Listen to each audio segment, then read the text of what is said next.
Hello, everybody. Hi, Chris. Hi, Bob.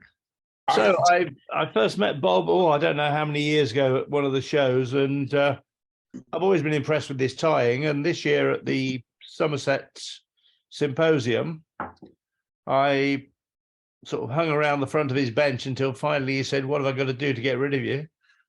And I said, "Do a session on Zoom for us."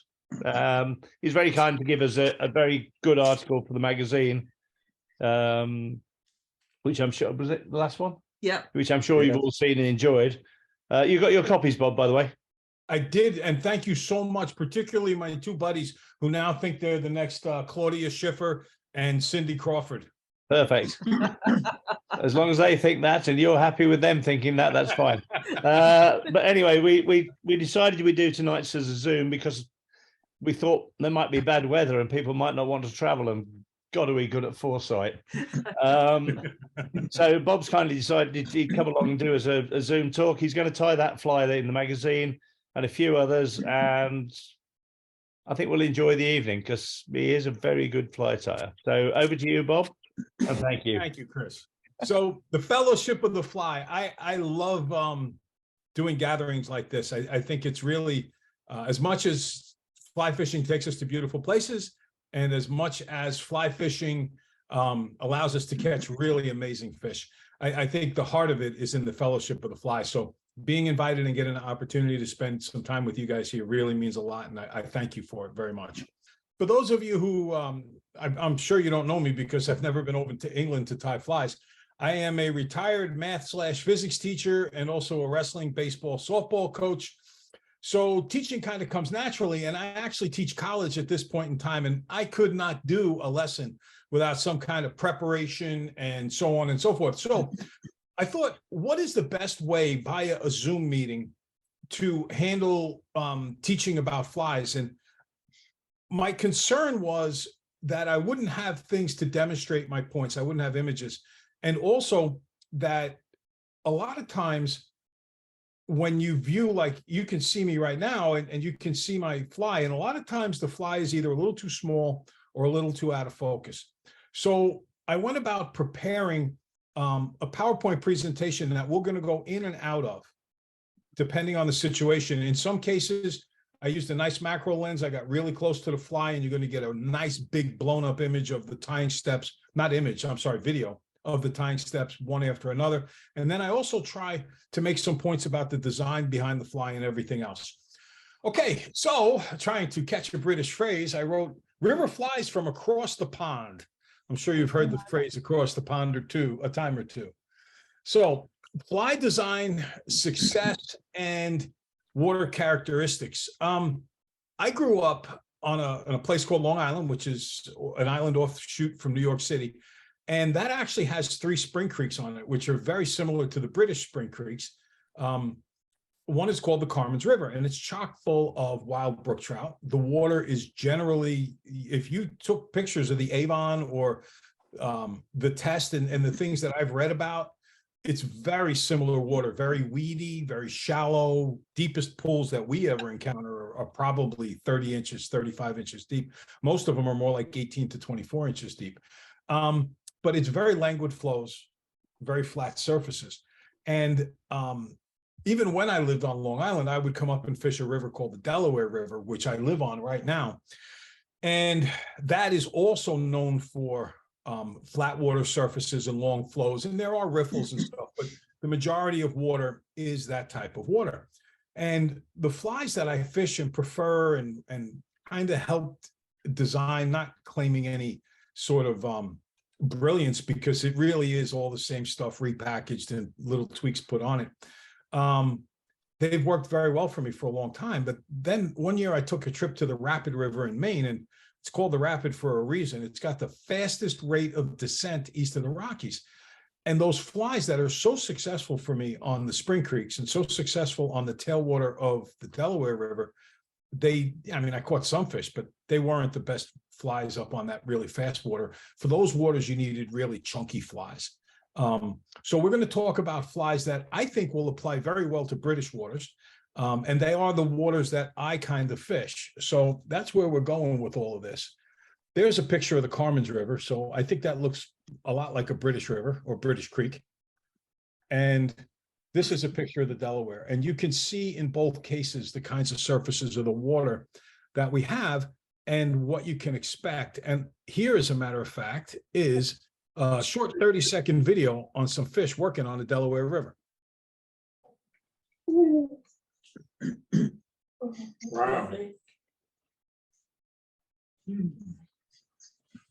Yeah, you can see. And you can see the nature of the water and how it's, from what I know, very much like a British Spring Creek. Of course, it's 125 yards wide. Yeah, a bit different in that respect. Yeah, you better know how to cast. And this is actually the very famous green drake hatch going on here. Yeah, they were, that was a heck of a day. We had about 5 hours of that in a row. Wow. Yeah, yeah. So the flies we're going to cover today, and I'll do a fourth too, as long as people want to stick around for it. First is a fly called the unusual. Looks very simple, very effective. The second is the one from the magazine, the parachute caddis. And the third is a fly that I call the sailboat dun. And it's a takeoff of the thorax style of dun. That one there is a March Brown. They can be tied, or at least the sailboat dun can be tied with a poly wing, which that one was, because it's a size 8, or it can be tied with snowshoe. So the theme throughout today's tying will be the wonders of snowshoe rabbit. It really is a remarkable material. So on to our first fly, the unusual. It's a very simple fly whose heritage begins at the Vice of Fran Betters on the banks of the Ausable in New York. Now, the famous story behind this fly is that a guy named Al Phillips went into, who always bought flies from Fran Betters, and he said, I need these flies, I just need some flies. And Fran Betters had been cleaning off his desk with all the materials that were hanging around, and he had a whole bunch of snowshoe rabbit trimming. So he just made a fly completely out of snowshoe, including the body. And he gave it to Bill Phillips, and Bill Phillips fished it, and it did unbelievably well. One of the reasons for that is that snowshoe floats like a cork. So that fly was the original of anything tied with snowshoe. Then it winds its way down to Greenwich, New York, and a guy named Rick Whaley, who used to guide for Fran Betters. And the bat and kill is a very picky fishery. The fish are very finicky as compared to the Ausable. So he had to make it so that the body colors match the prevalent insect life. So he tweaked it a little bit. And then it went on down into Calico, New York, where I live, and a great fly tyer by the name of Mike Batchkowski. And he took it one step further. And in each step, it was refined to become simpler and simpler and simpler. So what you're going to see is an unbelievably simple fly, but it's also a very, very productive fly. It boasts a translucent sheen in the rabbit foot. The rabbit foot has natural oils because it prevents the snow from saturating the actual skin of the rabbit, and the rabbit stays above the snow, and none of the water saturates it to make it cold. And it provides buoyancy and durability. Snowshoe is very similar to CDC in terms of its delicacy and how it fishes. And delicacy, I mean how it looks, not how it behaves. Snowshoe, you can keep catching fish on it all day long. I usually, for any of these flies, I usually put a little bit of floatant on gink in when I first start, and I don't put it on again the rest of the day. So there's some snowshoe rabbit foot fibers. You can see the sheen of it. And you can dye snowshoe any color that you want to dye it. The natural is the second from the top underneath the dark brown. Everything else is a dye job, or it could be the bottom one could be too. They're both color phases of a natural. Now, in a snowshoe rabbit foot, if you're going to tie with it, it's best to split the toes apart. And what you'll see inside is a whole bunch of different types of fibers.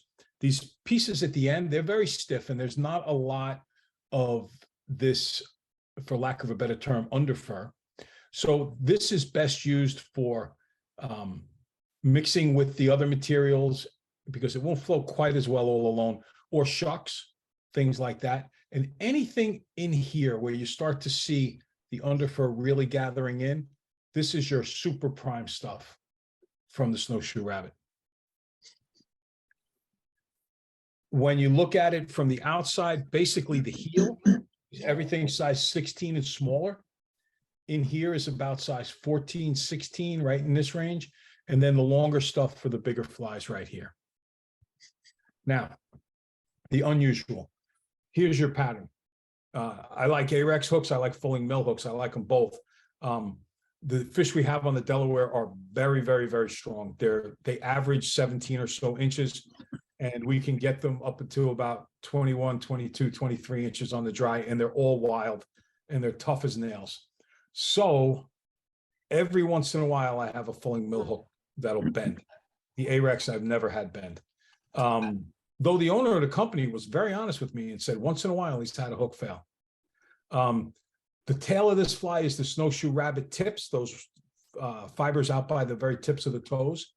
The wing is the snowshoe butts from the tail, and then some tips for the front. I'll talk more about that in a little bit. A lot of that depends on the size of the fly. And the body is the dubbing to match the natural. Okay, so it's all snowshoe and dubbing. The thing that you got to be careful about, if you notice this fly in the lower right-hand corner, the big mistake that people will make is that they'll make the wing more of a V and less fully around the fly. You want that wing to go fully around and close to 180 degrees. It's sort of like a comparadon wing, isn't it? Yes, in fact, yeah. When Rick Whaley did this fly, he called it the compare usual, which was a comparadon with the snowshoe wing. And then when Batchkowski got it, he switched to the shuck tail, and instead of calling it the usual, he went with unusual. So the comparadon is part of the history that's weaved through this.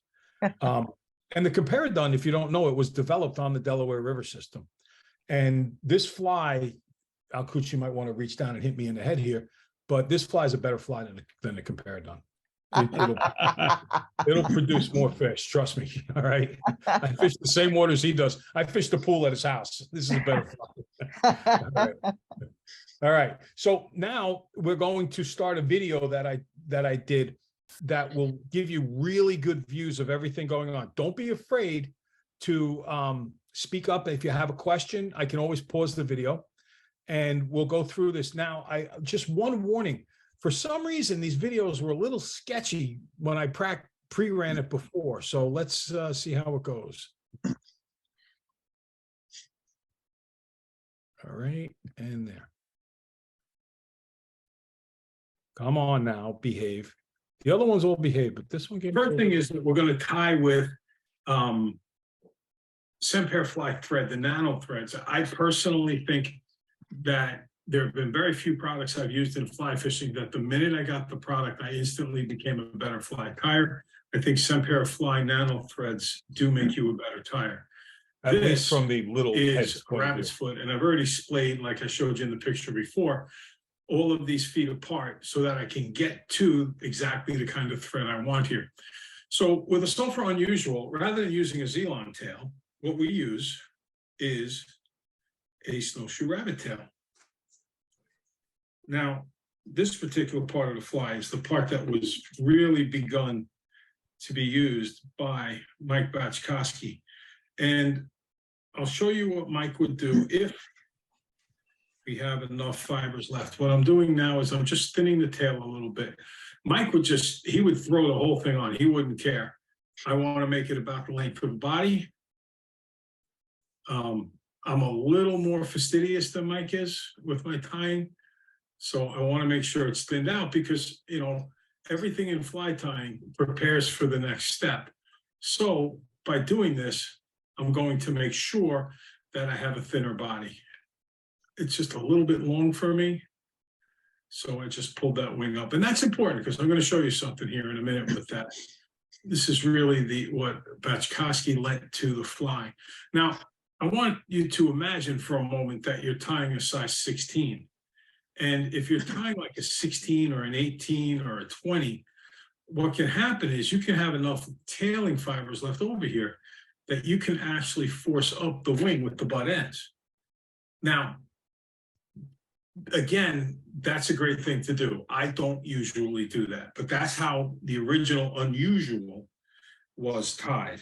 what I'll typically like to do, particularly, and as you get into bigger flies, this can't be the case. What I will do is I will snip off a little bit of snowshoe rabbit here. I always like some of this underfur in here because this underfur really helps it float and gives it a good look.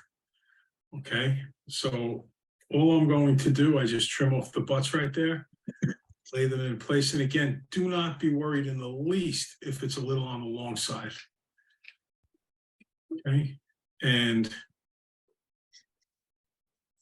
there you go. But this is not the whole wing, okay? If you didn't notice, I just came back and I scooped that fiber up and pulled it forward. I did that with the second one there, rather than going and snip all the time with my scissors, okay? Now I'm going to tie a wing from the front working back. And when you do the two of those things together, it really helps that wing stand up as you're fishing it. So,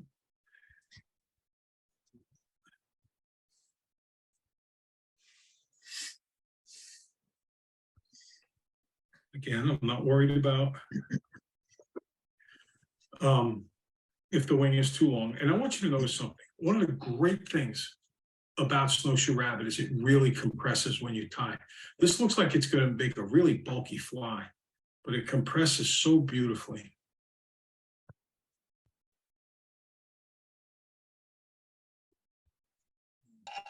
Okay. Now, also, it doesn't only compress when you put it on the hook. If it compresses, it just compresses. So that means it will also compress when it gets wet. So I wouldn't make too sparse a wing.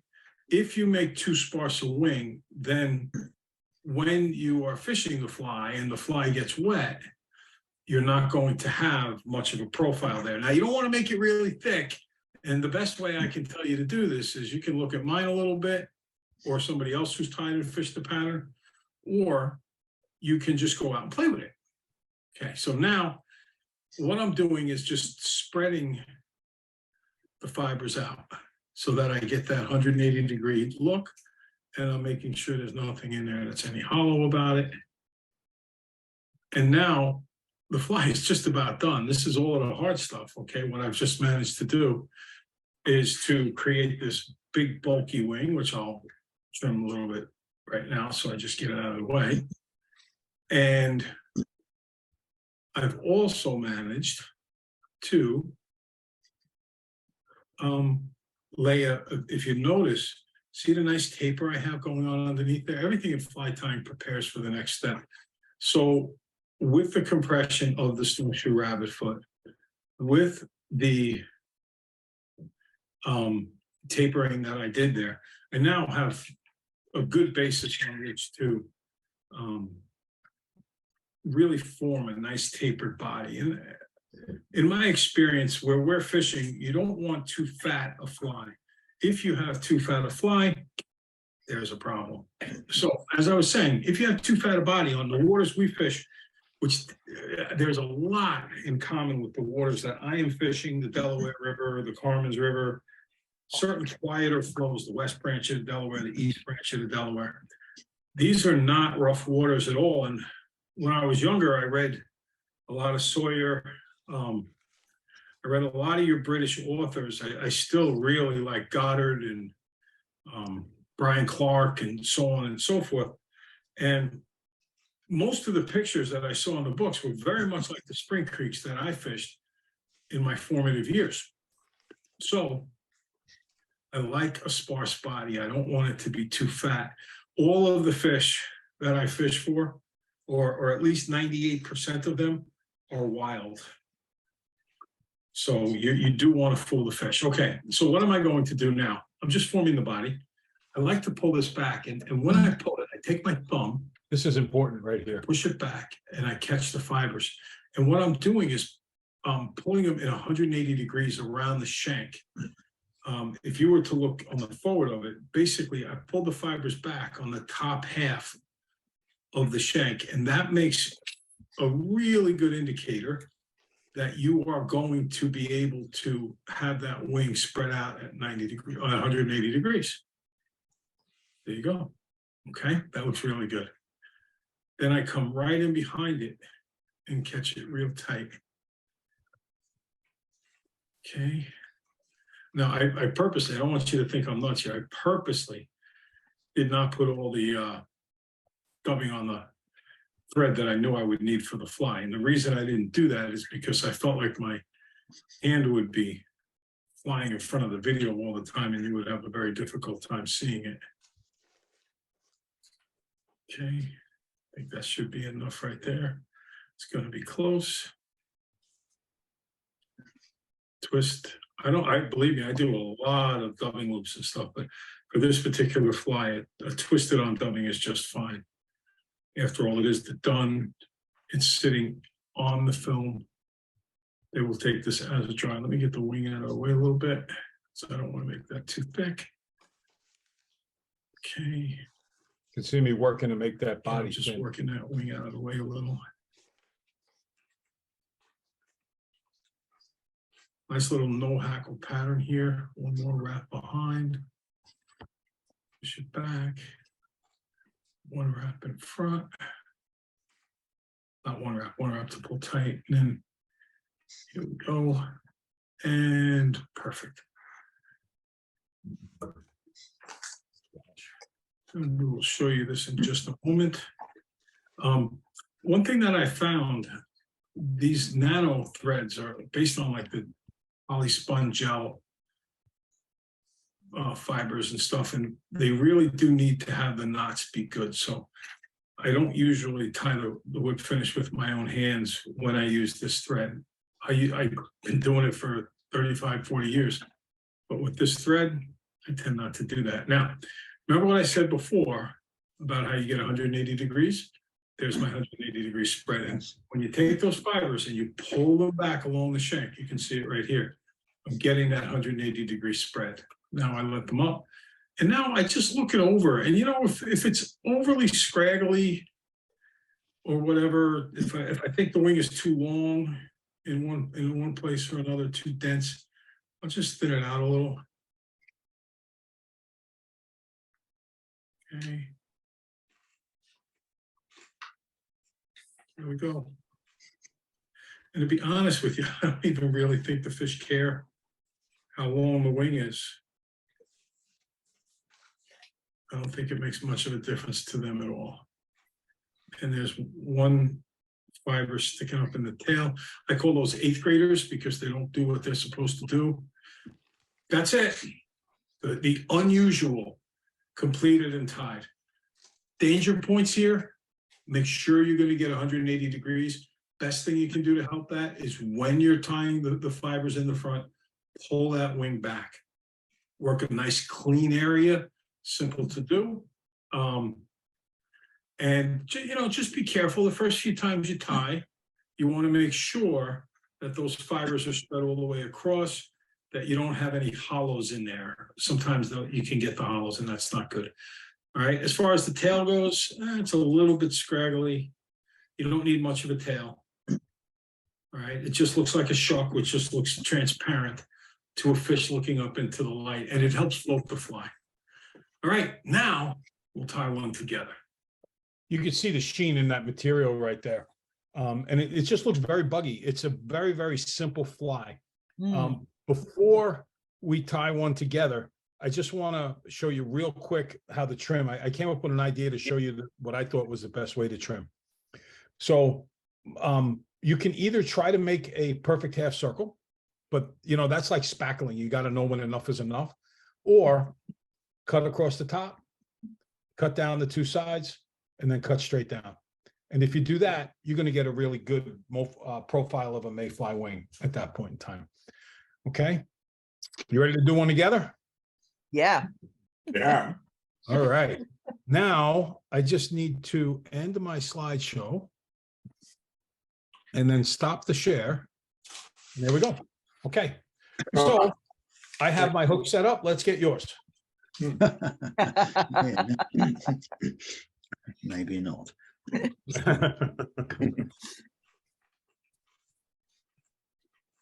I don't know exactly what the typical level of experience is in the club, so I may point some things out that are very basic. And then there may be some people who are just beginning who might say, wow, you know, I never knew that, but that's a really good thing. This happens to be a barbless hook, but if there was a barb, it would be directly above where the hook is hanging. And on many, many, many hooks, the point where the bend starts is exactly above where the barb of the hook is. So if you just let your thread hang at the barb, you're automatically at the point where the shank begins to turn. So let it stay here and your tail will go straight.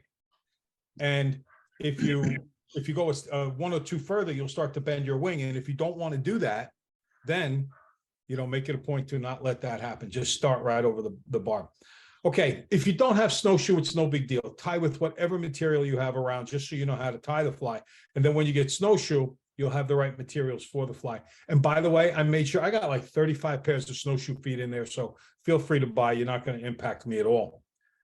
All right, now here's these tippy ones that don't have much underfur inside. They make great shucks. So I just go and I you know, trim a few. Maybe a dozen fibers, 10 fibers, whatever you want, whatever floats your boat. I like to keep it sparse. I'm one of these guys who believes in less is more. You know the drill, put it right on top of the shank. Loose loop, let it fall. Pull straight down. Pull straight up. The one thing you do not want to do when you put a tail on is apply centripetal force. Centripetal force is circular force, it's torque. We don't want torque. If you apply torque, look what happens to my tail. It rotates around the shank. So all pressure should be in a linear manner. You can have it vertical, horizontal, or you can go east and west, but you cannot do circular around the shank force. If your force is even all the way around the shank, you will pull materials across and they won't sit on the fly the way they should sit on the fly. All right, one more time. Lay it on top. Let it fall. Pull straight down, straight down. I work my way back to the tie-in point, and I come forward. Now, the bit I said before about the size of the hook, this is a 12 I'm working with, and you're not going to find a lot of size deer hair, a lot of snowshoe hair that's long enough to do the tail of a 12 and come up and form a wing later. But if you get into size 16, 18, 20, you could definitely do that. So when you're tying like a little sulfur, what I think you might call a pale evening dun, at that point in time, you can go and tie in your tail, work the butts to here, and then stand the butts straight up to form your wing. When you're doing that, you can rock these flies in a minute and a half. They're so simple. But we can't do that now. At least I can't, because this is a size 12 hook. Okay, everybody with me? Yeah. Good. Okay, next step, forming the wing. So I pre-cut some of the fibers right here. I'm going to take some. Don't be afraid to make the wing too long, because you're going to trim it. Very important to leave some of this underfur in here. In my opinion, that's really the number one thing that helps this float. Plus, it gives it some sheen. So I trim some off, but I don't trim it all. I like to pre-cut. I lay it on top. Again, same as before. Let it fall straight down. Don't put any pressure around the hook shank. Pull straight down, straight up, straight down, straight up, straight down.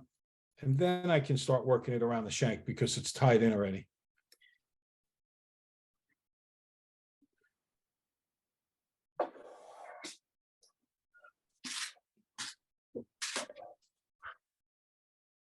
You might hear my dog start to bark and howl a little bit. I think my wife just got home. So, you know, do you guys know who Warren Duncan is? No. Okay. Warren Duncan is generally considered the greatest hair-wing salmon fly tyer who ever lived. And I took a lot of classes with Warren, and he used to say all the time that people would ask him, how do you know to start the fly exactly there? And his standard response was, you tie 20,000 dozen a year, go too. You know, I've just tied enough of these that I know that I'm at the perfect place. You just have to tie some, and then you start saying, well, I know exactly where to start. This is about 3/4 of the way up between the tail and the eye of the hook. Okay. All right. So now, using that thumb that I showed you before, I just want to spread it so I'm sure I'm going 180. See, if I pulled with my fingers and I went like this, I'm not going 180 on the shank. Okay. But if I use the thumb to push it back, I'm spreading everything around the shank. Now I take one more clump of snowshoe, and this is really necessary on the bigger sizes. If you have the smaller sizes, you're not going to need to do this. Again, loose loop. I'll pull this a little bit. There we go. Pull straight down, straight down, straight down. No torque. Or if I'm going to use torque, I'm going to control the torque. The torque is not going to control the materials. And now I have a complete mess, which is exactly what I want. I don't know if you can see the sheen on this wing, but I can see it looking from here. And it just looks so realistic. It's not perfectly see-through, but there's kind of a dull see-through look to it. And that's exactly what the natural would have. So it's one of nature's great materials. Okay. So the last thing we need to do is choose whatever dubbing you would like to do to match the fly. Now, I just so happen to be in the middle of tying a bunch of Hendricksons for the opening of the season. So I am going to put on Hendrickson dubbing. If you have a different kind of dubbing that you want to do, whatever floats your boat. I would say to everyone that this fly is most effective in a particular size, but that would be untrue. It works pretty much any size that I've ever used. I don't know if you're familiar with a technique that we call touch dub. You just touch, you wax the thread, then you touch to it and you use your finger just to take off a little bit.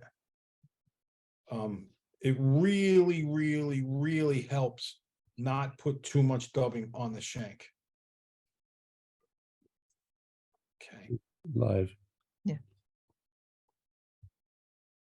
Yeah, Bob, at this point, my fly tying class will be having apoplexy.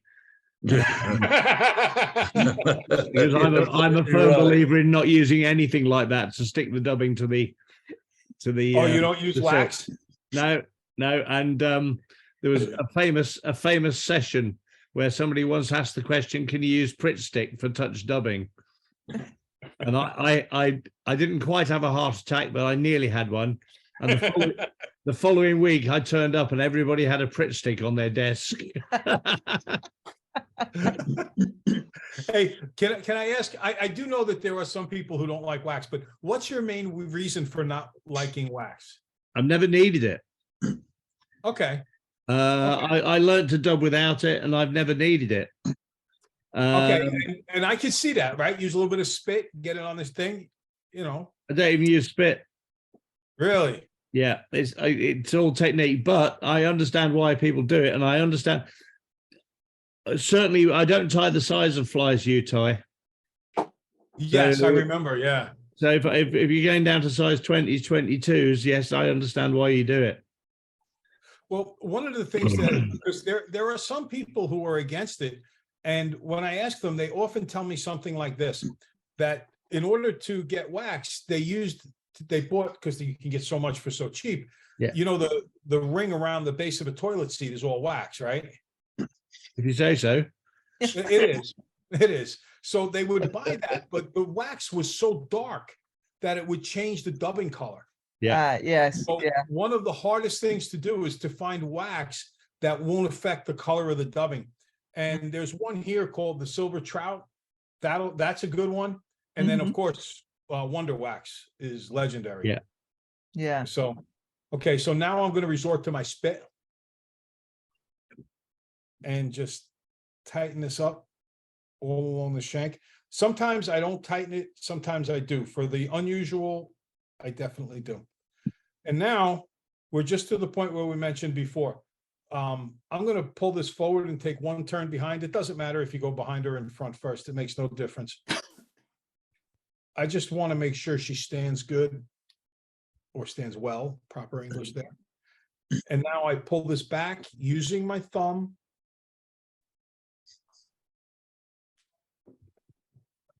And I like to work my way down. If I don't work my way down, then there's a chance that those first turns would slip. And I don't want that to happen. Okay, and I'll come behind it again. And what I've basically done here is I've accomplished the wing sticking straight up. So I have a vertical wing, which is obviously, being a mayfly imitation, exactly what I want. Hmm. And then for those who really like to get Chris angry, get some wax out, put it on your thread. You know, I don't know if you know much about Wonder Wax and the story behind it. I'm not trying to spread rumors or gossip here. That's not my style. But no, Wonder Wax was the only wax that anybody who knew anything about fly tying in America would use in the 80s and 90s. And then the rumor is that he went crazy, the guy who made it, and he went into an insane asylum, and you couldn't get Wonder Wax anywhere. And if you went on eBay and you tried to buy Wonder Wax, a little green tube of it was going for 60 or 80 bucks. Yeah, that's how hard it was to get. And he's back now. Everything seems to be okay. So we don't know. Maybe he went to jail. Who knows? But you can now get it for a reasonable. You can now get it again at reasonable prices. Yes. And I could say that even for someone like me who uses a ton of wax. It's all right. He's not listening. A one tube of Wonder Wax is enough to last you your life. So, all right. Now, when I like to work my way down and back, and my dad used to, when he was teaching me to wax a car, he would always tell me, no holidays. No holidays, buddy. Don't miss any spots. So by going down and back, I just think it helps avoid holidays, and it helps me with the taper. So I go down, and now I work my way back. Obviously, if I wasn't teaching, I would be going much faster. Each time I pull the wing out of the way. Help keep it upright. Yep, absolutely. I just caught a fiber in there, but I honestly couldn't care less. There's no way on God's green earth the fish will figure that out. If they are, you might as well pack up and go home. So there we go. And now in front. Again, I'm so careful to make sure I get my 180 degrees and hold that wing back.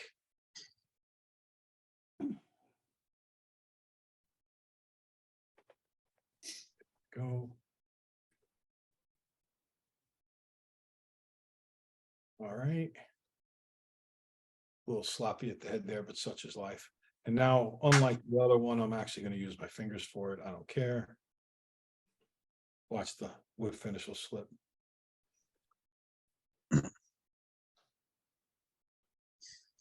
And there.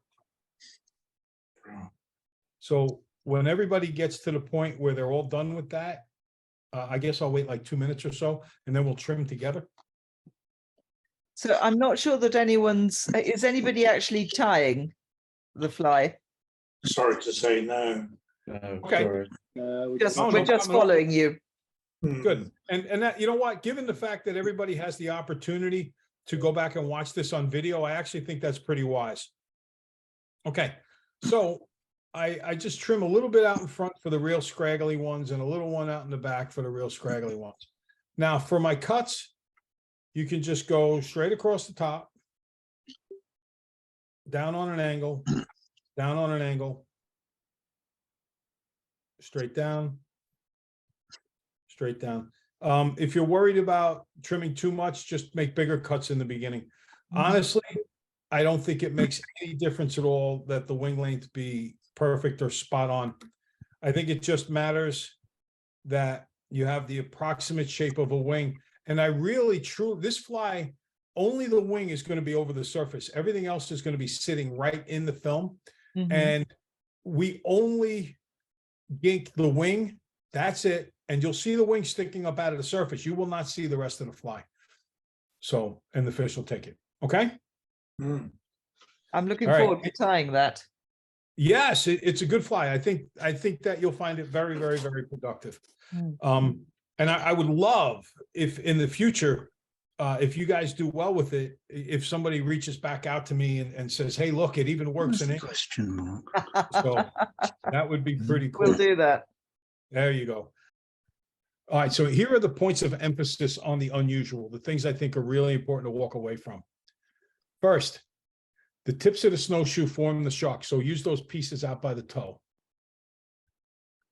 The butts from the back half, or maybe the whole wing, you can use that on the smaller flies to make the whole wing, or at least the back half of the wing. If you put some more tips on in the front, going in the opposite direction, you'll support and it'll help make the wing go vertical. You get a perfectly straight body out of the deal when you have a nice taper on the underneath of it. And it fishes very, very well. I didn't mention this. You know, it's funny when I was reading all of the books that were the British fly styles, I think it was Halford and Sawyer that had the disagreement about fishing upstream versus downstream versus a nymph under the water versus a dry fly. And there seemed to be some disagreement with that. So I don't know how often it's considered ethical in Britain to fish down and across, but we fish down and across all the time.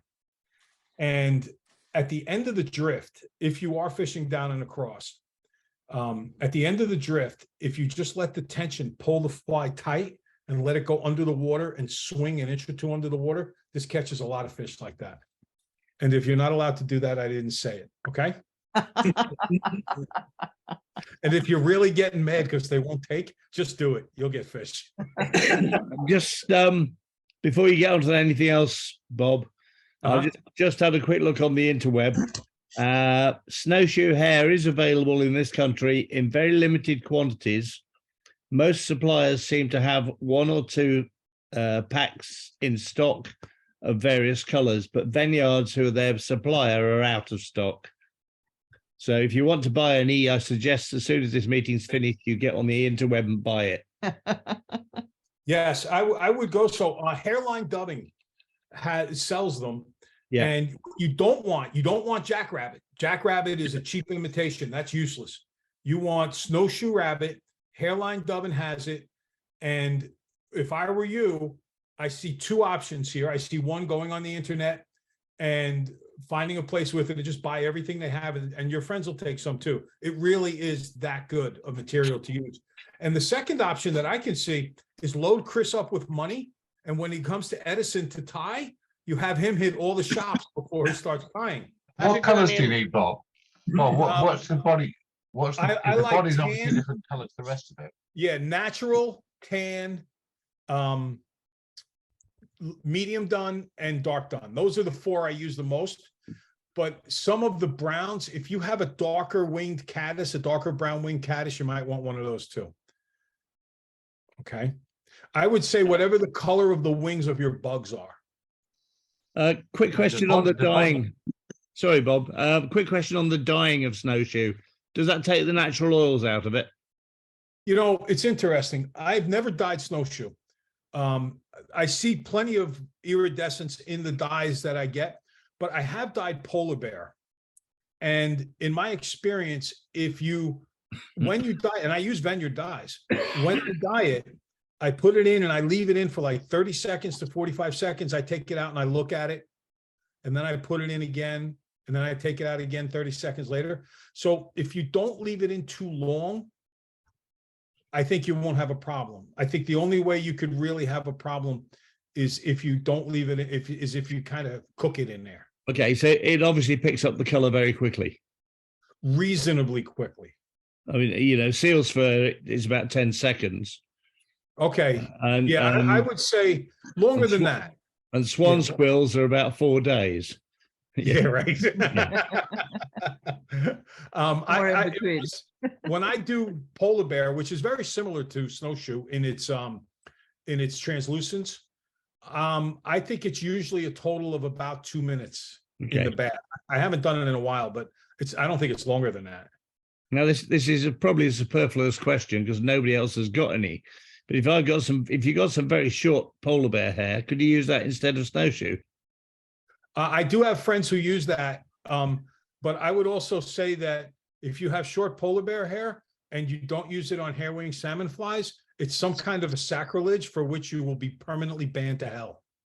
A bit like using wax for dubbing men.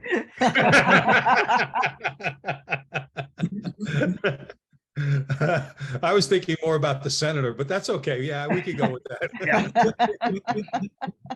Questions, snowshoe hare, snowshoe rabbit, same beast? Yes, it is the same beast. Yes. And Patagonian? Never heard of Different. it. That's different. It's the same genus, but it's the South American version.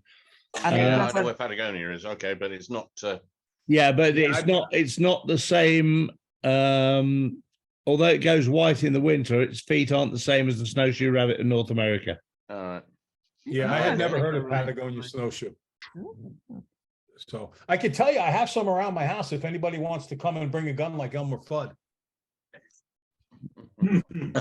So, and you can tell because, not that we need to get too gross here, but their poops, when they poop, they make ones that look like wood. They're the color of wood. They're not dark like every other animal. So if you see those around, then you know you can go hunt some snowshoe rabbit. That's how the locals do it. Okay.